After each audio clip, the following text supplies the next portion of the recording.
As we begin our study of BGP, I'm starting with a quote from one of my favorite books, one of my favorite movies, one of my favorite TV shows ever. I will spare you my Charles Kingsfield impersonation, but when he says, "The study of law is something new and unfamiliar to most of you, unlike any other schooling that you've ever known before, the same can really be said for BGP." And here's the entire deal with BGP. It is unlike anything you've studied to this point. So if you haven't seen this before, don't expect to absorb it all the first time you see it in action. The rules are different, the concepts are different, the terminology is different. Just about everything is different from the IGPs that you've studied to this point, like OSPF and EIGRP. Now, it throws a lot of people for a loop the first time they see it, and that included me. And the key to initial BGP success, and really all BGP success, is to take one concept at a time, and then one attribute at a time, and before you know it, you've mastered the fundamentals of BGP. And what I'm going to do in this part of the course, which is the largest part of the course, is when we get to the attributes, which will be soon, I'm not going to just hit you with 12 of them and then we're going to go back in the video and look at them. You're going to see every single one of these attributes in action. You'll see exactly what they do. So there's some good stuff here. It's just new stuff for many of you. And for those of you with one eye on the CCIE down the road, this is some of the most important study you'll do. Because, of course, it's true of anything. If you don't have the fundamentals down, you can't really master the advanced skills. But with BGP, as you'll see, it is particularly true. Now, the first natural question is, well, if BGP is so different, if it's not really like EIGRP or OSPF, what the heck is it? Well, here's one definition for you. An internet protocol that allows groups of routers called autonomous systems to share routing information so that efficient loop-free routes can be established. BGP is commonly used within and between our internet service providers, the ISPs. Now, that definition started sounding a little bit like EIGRP, right? I mean, as soon as you hear autonomous systems, you think EIGRP. Well, both EIGRP and BGP use autonomous systems. We're actually going to be typing in some AS numbers here in our BGP labs as well as we did in our EIGRP labs. Both protocols use that term to refer to a logical group of routers.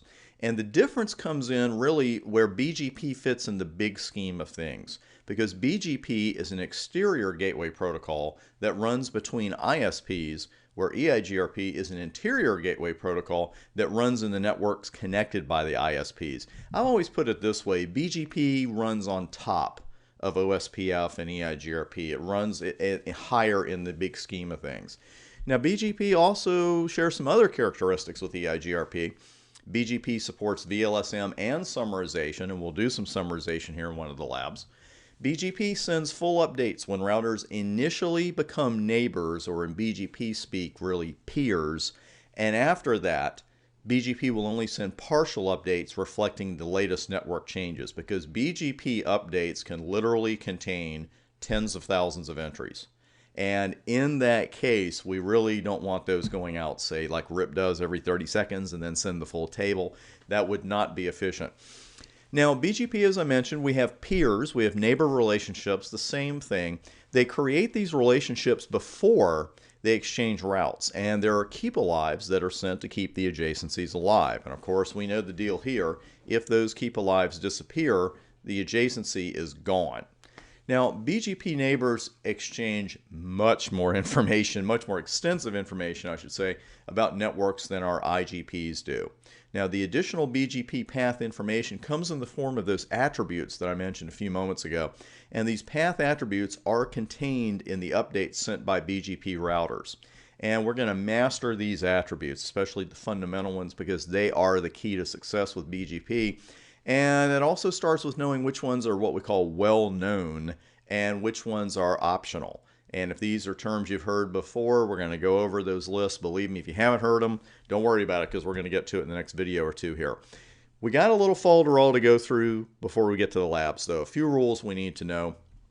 And right now we're going to take a quick look at some general Cisco best practices regarding when BGP should and should not be used.